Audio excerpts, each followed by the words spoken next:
Hola, muy buenos días, ¿cómo están? Bienvenidos y bienvenidas a nuestro proyecto Conversaciones Bésame.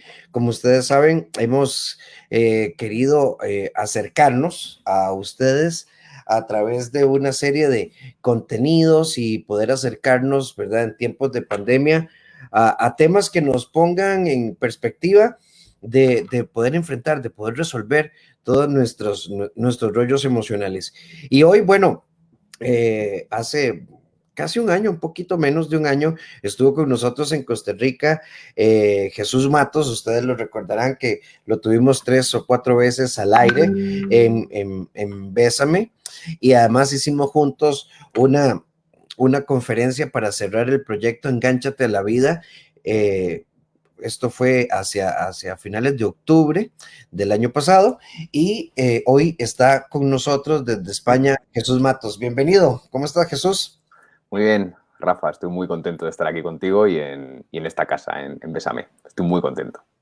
Muchísimas gracias, Jesús. Bueno, hablábamos fuera de la transmisión de que España y otra vez han vuelto a cerrar.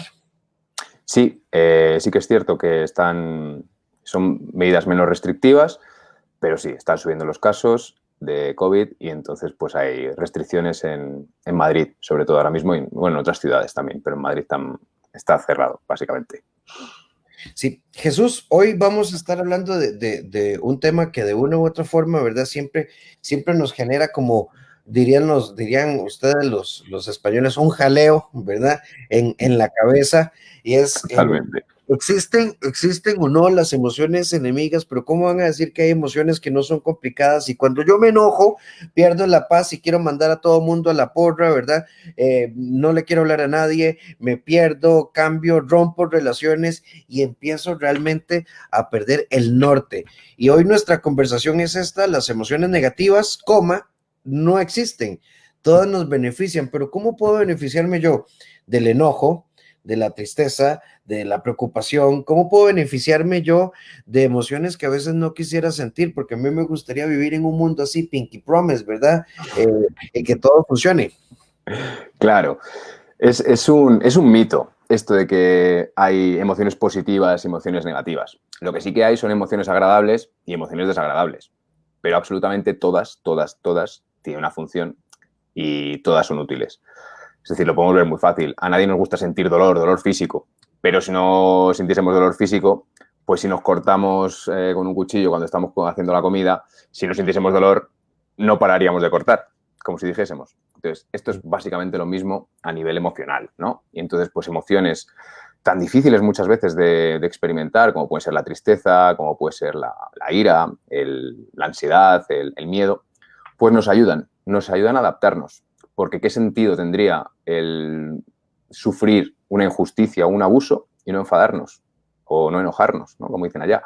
Eh, Al final necesitamos esa emoción que nos permite restaurar la justicia.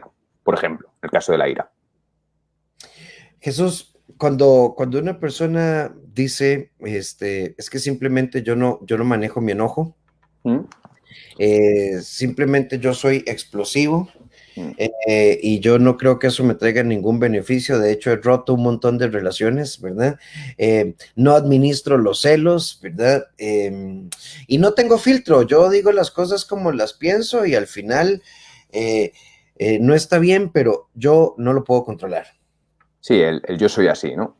Bueno, al final la emoción en sí no es mala. La emoción es perfecta, el enojo. El problema es cómo actúo yo. Es decir, si mi emoción de ira me lleva a agredir o me lleva a tratar mal a otras personas, el problema no es la emoción, sino cómo manejo yo esa emoción. Es decir, es perfectamente posible estar enojado, estar enfadado y no agredir. O simplemente emitir una respuesta asertiva, ¿no? Es decir, pedir educadamente, ¿no? A lo mejor un cambio. Es decir, es perfectamente posible. ¿Qué ocurre? Que en muchas ocasiones nos hemos dejado llevar tantas veces por el enojo, hemos explotado tantas veces que cada vez vamos teniendo, como se dice en España, la mecha más corta. No sé si se dice esta misma expresión allí en Costa Rica. ¿Sí? Sí, claro. Sí, pues cada vez tenemos la mecha más corta y cada vez necesitamos menos enojo para explotar. E incluso, conforme vamos explotando con el tiempo, cada vez nuestra ira o nuestro enfado va a subir de forma más brusca.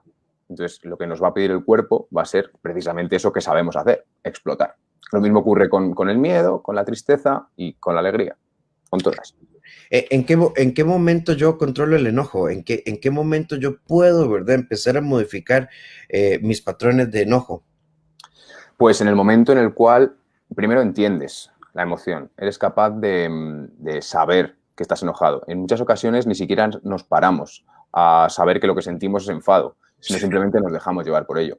Entonces es necesario primero entender el enojo, entender la ira y entender que es una emoción que siempre surge o ante la injusticia o ante una percepción de agresión o ante una frustración de objetivos. Entonces, cuando yo siento esa ira, cuando yo sé que eso es ira, soy capaz de etiquetarlo, soy capaz de normalizar que esa emoción es normal, teniendo en cuenta la situación en la que me encuentro.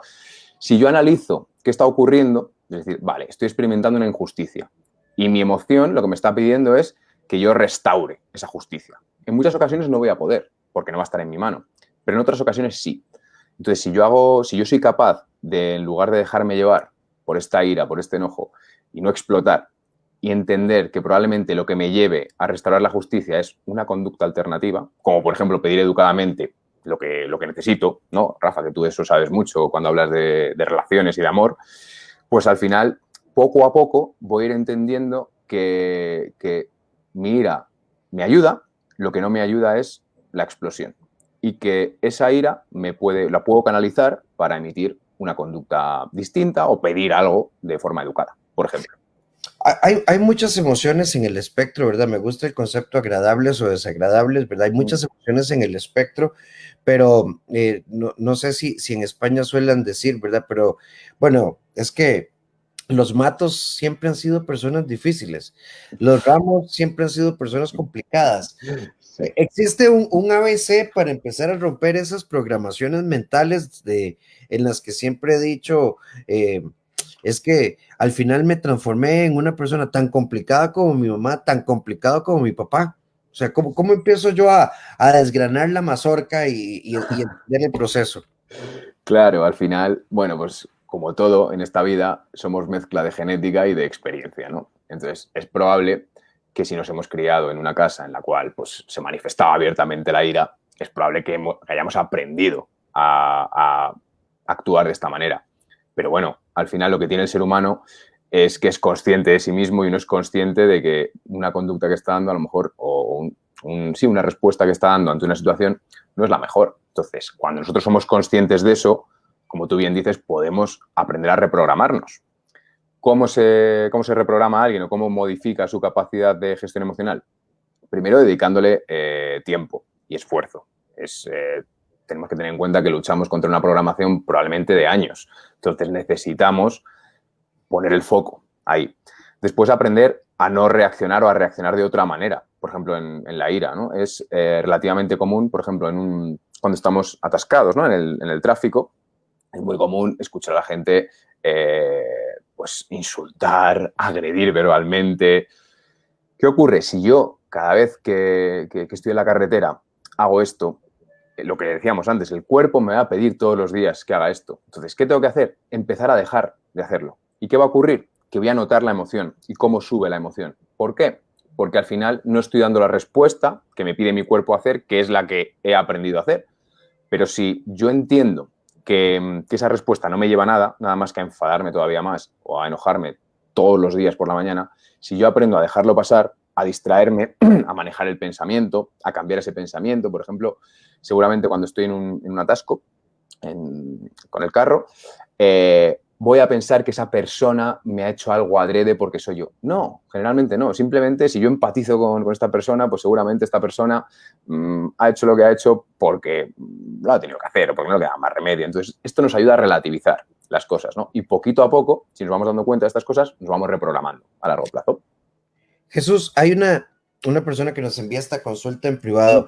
Nos dice, muchas gracias, estuve en la conferencia de ustedes el año pasado, me gustó muchísimo y quisiera que me pudieran explicar. Yo siempre he sido una persona muy insegura, muy temerosa y precisamente por el miedo he dejado pasar oportunidades laborales he dejado pasar oportunidades de crecimiento y una prueba es que yo ya terminé mi tesis, solo me falta defenderla y lo que he hecho es ir postergando la situación y tengo que decir que con la pandemia me vino muy bien porque Claro. me cambiaron la fecha nuevamente, pero tengo miedo de volver a perderla y tengo miedo de enfrentarla y perderla.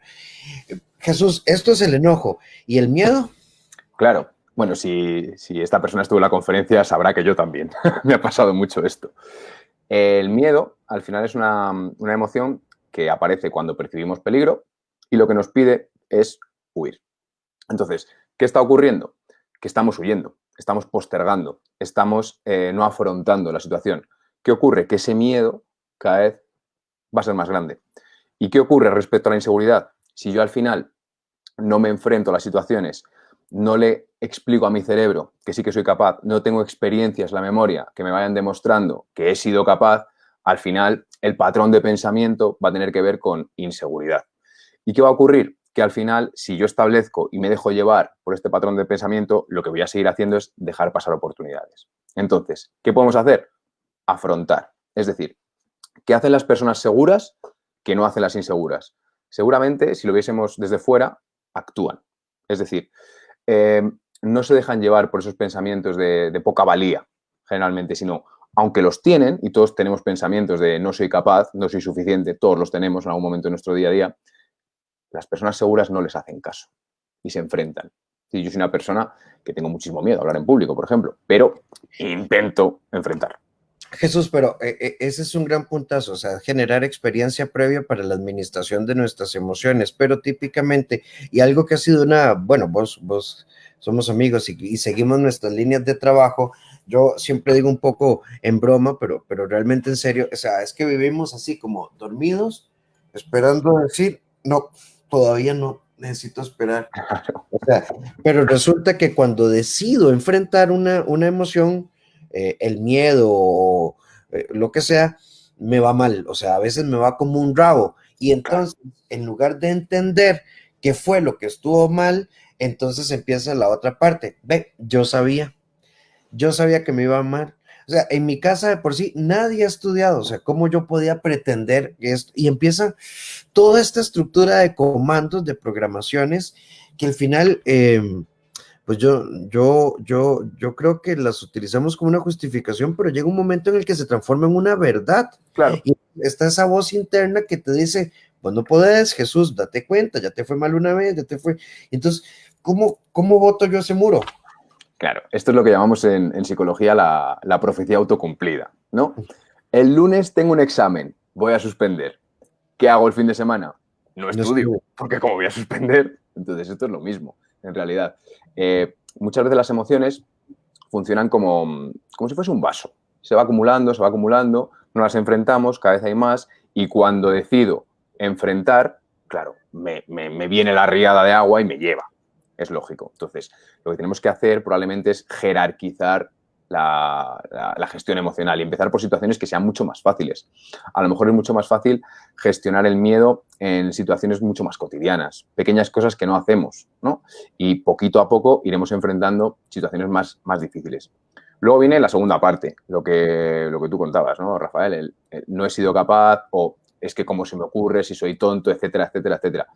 Estos son pensamientos que al final, primero, no tienen ningún sentido, porque lo que tiene el pensamiento es que es simplemente una interpretación.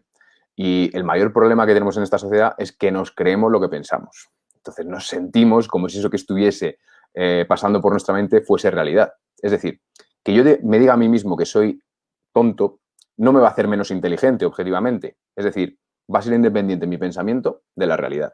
Con lo cual, probablemente esta forma de pensar, ¿no? estos latigazos mentales que nos damos todos, la mejor manera de empezar a subir nuestra seguridad y nuestra autoestima es simplemente dejar de hacerlo, porque es algo voluntario. Es decir, el voluntario me refiero a un proceso controlado, ¿vale? Que muchas veces lo hemos hecho tantas veces que a lo mejor no nos damos cuenta. Pero si ponemos foco ahí, podemos parar y decir, oye, yo estoy diciendo que no soy capaz, pero fíjate estas 7 experiencias que tengo yo en mi vida en las que me demuestran que sí que he sido capaz. A lo mejor tengo 25 en las que no. Perfecto, pero tengo 7 que sí. Entonces, voy a encuadrar voy a ser objetivo conmigo mismo y voy a ser justo y voy a tener compasión entendida como tratarme bien, ¿no? Sí, hay un colega, Albert Bandura, no sé si lo has Sí, leído, claro. ¿verdad? Y casualmente yo ayer citaba una frase de él que me parece maravillosa que decía, parafraseándolo, que la programación mental positiva no te garantiza el éxito, pero no hacerlo te garantiza el fracaso, ¿verdad? Y es que Absolutamente. tenemos que vivir como en esta tónica de confrontación. Ve, tenemos otra consulta privada que me parece muy interesante. Muchas gracias por el espacio, me gusta muchísimo. Un saludo a ambos. A mí me pasó hace algún tiempo atrás, casi 4 años, que estaba con una muchacha y no pude funcionar sexualmente y ella me dijo que qué lástima porque le había hecho perder el tiempo. Desde ese día no me he animado a estar con nadie más y cuando siento atracción por alguien simplemente me alejo y es algo que está ahí. Tengo todavía la imagen de esa muchacha diciéndome que yo soy una pérdida de tiempo.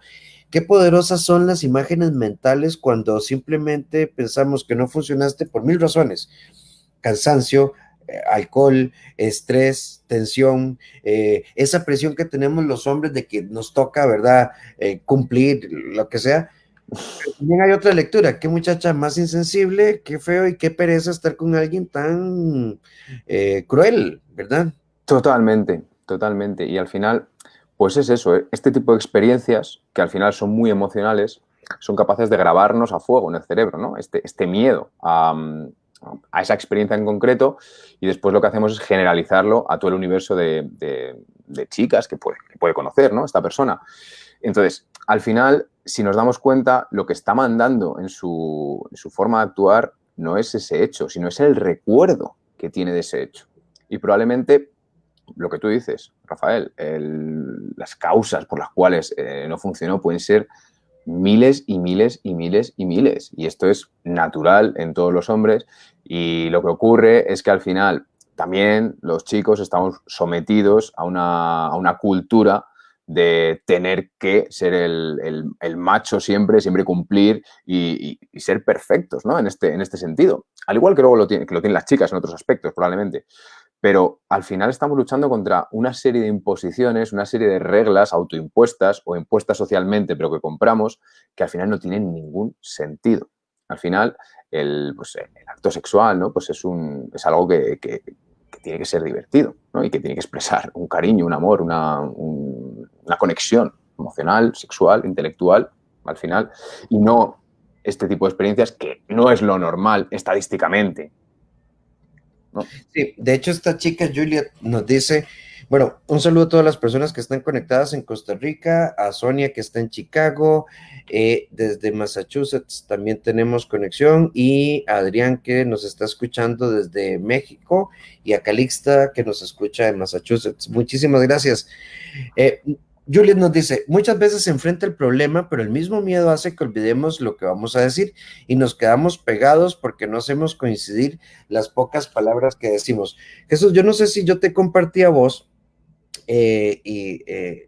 digamos, a ver, la vida, gracias a Dios, me ha llevado al teatro, a la radio, a la televisión, distintos foros, ¿verdad? Distintos foros con 20 personas o con 1,200 personas y siempre he usado saco, siempre en mis presentaciones. Alguien podría decir que elegante el doctor. No, la verdad es porque a mí me genera muchísima ansiedad, muchísimo, y entonces transpiro mucho, ¿verdad? Y entonces, y si me preguntaran, ¿te da miedo? Sí, sí, sí, porque uno tiene todo un imaginativo, cómo será el auditorio, reaccionarán bien, no reaccionarán bien, el speech estará bien construido o no, pero en el momento que me subo al escenario a dar la conferencia, la que sea, también reconozco que ninguno de esos escenarios negativos se ha hecho realidad. Y casi que podría decirte que una media hora después, la percepción positiva, que mi realidad es que lo disfruto, no tanto el efecto, es que yo lo disfruto, ahí empieza uno a canalizar el miedo y yo, la ansiedad, el estrés, la tensión. Creo que tenemos que dejar que las experiencias nos hablen y no, a veces hay que describirlas, no analizarlas tanto, o sea, Uno puede escribir si algo es positivo o es negativo, porque a veces nos pasan cosas positivas que las describimos como un golpe de suerte y tal vez es mérito, tal vez es esfuerzo. Totalmente de acuerdo. Yo siempre pongo la metáfora de que hay dos maneras de mirar un cuadro. Tú puedes mirar un cuadro simplemente dejándote llevar por la experiencia, un cuadro o una canción, por la experiencia que te genera ese cuadro, o puedes mirar el cuadro desde la perspectiva del crítico. Esto es impresionismo y el autor aquí... Generalmente, como se disfruta más el cuadro, es realmente observándolo, sin juzgar, ¿no? Que es un poco lo que estamos hablando. Entonces, al final, cuando nos acercamos a las experiencias desde esta abstracción, desde esta racionalidad, muchas veces nos perdemos la experiencia, porque filtramos nuestra experiencia, valga la redundancia, desde el filtro mental de negatividad, por ejemplo, o de lo voy a hacer mal. Si, a mí me pasa como a ti, Rafa, el hablar en público, ¿no? Si yo filtro desde la experiencia de va a ir mal, de lo que me voy a acordar son de los pequeños errores que he tenido que solamente me he dado cuenta yo. Nadie en la audiencia se ha dado cuenta. Pero al final voy a hacer una valoración emocional de la experiencia. Es decir, como me he sentido mal, es que he actuado mal. Y no es real, ¿no? Al final, lo que tú dices, necesitamos acercarnos más a la experiencia, vivir más el presente. Porque como tú dices, todos los escenarios mentales catastróficos que anticipamos cuando hablamos en público, cuando tenemos una entrevista de trabajo, cuando tenemos que hacer un examen, al final casi nunca se cumplen o nunca se cumplen, ¿no? Hay un estudio por ahí que dice que el 93% de las preocupaciones jamás se cumplen. Entonces, ¿para qué? ¿No? El 93, ¿verdad? 93. Y yo creo que ese 7%, si se cumple, nunca es tan dramático como lo visualizamos. Obviamente. Y cuando pasa algo realmente grave, es que no lo hemos previsto. Es decir, es que es absurdo preocuparse. Entonces, si realmente tenemos una experiencia que es emocionalmente relevante, por no decir una catástrofe real, algo que nos golpee la vida de verdad, realmente en la mayoría de las ocasiones no nos lo esperábamos. ¿Y qué ocurre? Que precisamente nuestras emociones toman el control y actuamos bien, generalmente, cuando ocurre algo realmente grave. Es decir, ¿cuántas historias hemos contado, ¿no? De tenía mucho miedo a que a mi hijo le ocurriese algo y no ser capaz, ¿no? De afrontar esto. ¿Y qué pasa? Que un día realmente sucede algo y sí que actúas bien. Y lo que pasa es que muchas veces evaluamos esta experiencia como, es que me puse nervioso. Claro que te pusiste nervioso, es lógico, normal y esperable, pero actuaste bien. Entonces, muchas veces hay que dejar un poco el timón, ¿no? Y que el cuerpo nos guíe, no estar planificando y teniendo cada minuto de nuestra vida cuidado o teniendo ese control excesivo, ¿no? Jesús, bueno, si lográramos dar respuesta a esta pregunta, escribiríamos el libro y nos haríamos millonarios todos, ¿verdad? Pero esta es una pregunta frecuente. Esta entra en privado y nos dicen, gracias, tengo una consulta. ¿Cómo hace uno para liberarse del dolor de una persona que te hizo mucho daño, que dejaste porque se fue, no porque yo lo decidiera? Pero un año después todavía sigo sintiéndome triste porque creo que no nos dimos una verdadera oportunidad. Aquí hay todo un collage, ¿verdad? Es tu concepto de amor, tu concepto pareja, tu concepto de duelo, eh, sentirte viviendo en el guión de vida de una persona que decidió por vos y omitiendo un dato que yo creo que es importantísimo para el manejo de emociones, la realidad. La realidad Efectivamente. la realidad es que nos servía. Obviamente. Y muchas veces a lo mejor no estamos preparados para el golpe, y es parte del duelo, y nos autoconvencemos, ¿no? Es decir, bueno, es que esto fue porque no fui capaz de demostrarle mi amor, o no fui capaz de convencerle, pero es que estamos hechos el uno para el otro, ¿no? Y entran en juego todas estas ideas irracionales, estos conceptos irracionales del amor que tú también conoces, Rafa, y es un problema realmente, porque al final, primero, no dejamos hacer el duelo al cerebro, no dejamos procesar ese dolor emocional, que al final es la clave, ¿no? Si nosotros un duelo es básicamente recuerdos dolorosos que tienen relevancia emocional, pasarlos por un filtro, una serie de procesos para que al final pues se queden recuerdos que no nos hagan, que no tengan dolor, que no nos hagan daño. Entonces, ese proceso muchas veces nosotros, sin quererlo y tirando de, creyendo que lo estamos haciendo bien, lo que hacemos es interrumpirlo. Por ejemplo, a lo mejor tratamos de contactar con esta persona. ¿Por qué? porque el mero hecho de contactar con esta persona nos genera alivio de ese dolor. Pero ¿qué ocurre? Que nos retraumatizamos de nuevo, porque al final a lo mejor durante unos minutos estamos mejor, pero volvemos a tener esa decepción. Y es simplemente lo que tú dices, Rafael, que es una negación de la realidad. Probablemente una negación que no es voluntaria y que uno va digiriendo poco a poco hasta que al final es capaz de hacer frente a esa realidad. Pero es todo un proceso emocional. Entonces, muchas veces, lo que decíamos, el atascarnos en ese proceso de gestión emocional o de duelo nos impide liberarnos de ese dolor. Y realmente es de las cosas, pues lo que tú dices, de las consultas más frecuentes, ¿no? Que nos llegan a los psicólogos. Jesús, comprendamos el manejo de la tristeza, ¿verdad? ¿Cuál es el papel de la tristeza? ¿Cómo administrar? Hay dos consultas también privadas que van sobre esta línea. Me siento muy triste con todo lo que va pasando, me siento muy triste, ¿verdad? Por temas de orden personal. La tristeza es una emoción a la que le rehuimos muchísimo. Sí, al final, cuando vemos cerebros con técnicas de neuroimagen que se sienten tristes, vemos que se activan las áreas del dolor físico. Es decir, la tristeza duele y duele mucho. ¿Para qué vale la tristeza? Generalmente es una emoción que surge o ante pérdidas de cualquier tipo, sean personales, de estatus, económicas, cualquier tipo de pérdida de oportunidad, o ante la percepción de poca eficacia. Es decir, cuando yo siento que no lo he hecho todo lo bien que podría hacerlo, me pongo triste. ¿Cuál es la función de esta tristeza? Primero, pararnos. Es decir, todos hemos experimentado tristeza y sabemos que no nos apetece hacer cosas, ¿no? Entonces, nos para. Y después lo que nos hace es reflexionar. ¿Para qué? Para prevenir futuras pérdidas, para aprender de ese proceso. Entonces, además, otra función que tiene la tristeza, que es social en este caso, lo que hace es mandar una señal de ayuda a los demás. Es decir, generalmente cuando vemos a alguien triste, aunque sea un desconocido, nos genera empatía. ¿Qué nos pide el cuerpo hacer? Ayudar a esa persona. Entonces, la tristeza en sí es muy útil porque nos permite no cometer errores en el futuro, nos permite procesar esa pérdida. ¿Qué ocurre? Que en muchas ocasiones, bueno, o la mayoría de las ocasiones, no sabemos gestionar esta tristeza. ¿Cuál es la clave?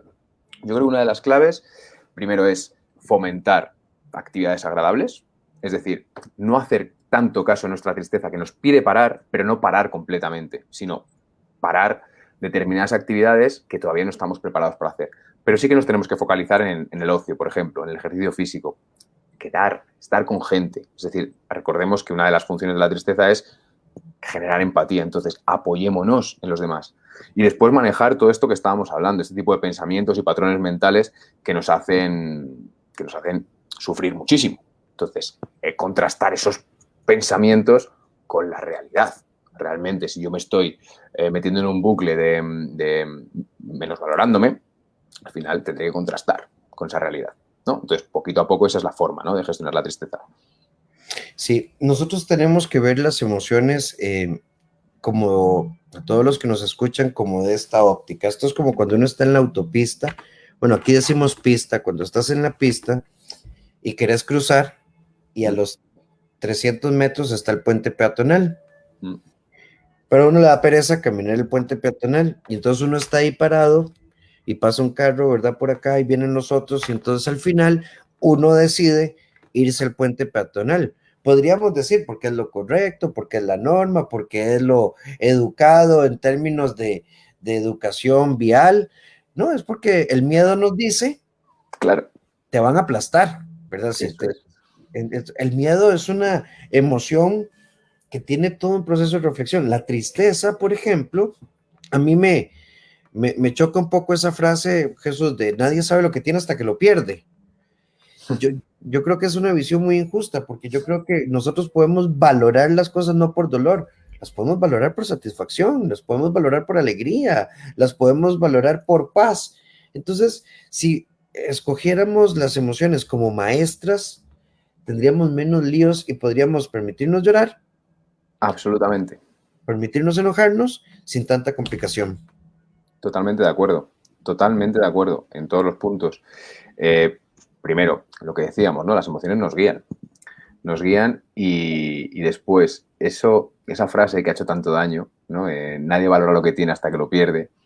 Es decir, pues aprendamos a valorar que se puede hacer. El problema es que al final vivimos en piloto automático. Vivimos en un día a día en el cual sentimos pues, que no somos marineros, ¿no? De nuestro, bueno, o capitanes de nuestro barco, sino nos dejamos llevar y al final aparece una pérdida. Qué feliz estaba antes, claro. Ahora hay un dolor que se expresa probablemente en términos de tristeza. Entonces, obviamente ahora me está doliendo, pero eso no quiere decir que la vida cambie ni que la vida sea peor ahora mismo. Seguramente la vida sea la misma. Lo que pasa es que tú ahora mismo tienes una emoción de tristeza. ¿Qué te va a enseñar esa emoción de tristeza? Probablemente a valorar eso que has perdido. Y cuando encuentres algo que se asemeja a esto, seguramente tu reacción será distinta. Es decir, porque el proceso de tristeza te va a hacer, por ejemplo, hablando en términos de ruptura de pareja. Si se rompe una pareja, uno va a estar triste y uno va a reflexionar sobre lo que podría haber hecho mejor. Entonces, si somos inteligentes emocionalmente, trataremos en el futuro de no repetir esos errores que nos han llevado a esta pérdida, para valorar realmente a la persona que tenemos delante cuando ésta está presente, no cuando la perdemos, porque eso es tremendamente injusto para la otra persona y para nosotros, porque al final nos perdemos la vida. Sí, de hecho, acá nos dice una amiga, excelente tema, cada día es preciso trabajar en nuestras emociones y pensamientos, reaccionar, llorar. Vale la pena para limpiar, sanar, emprender esa inteligencia emocional. Jesús, bueno, el tiempo empieza a ganarnos, ¿verdad? Pero, por ejemplo, sanar emocionalmente no es dejar de sentir tristeza o dolor, o sea, ahí queda una No, huella. no, A, por favor, a tu lo criterio, contrario. a tu criterio, ¿qué es sanar emocionalmente?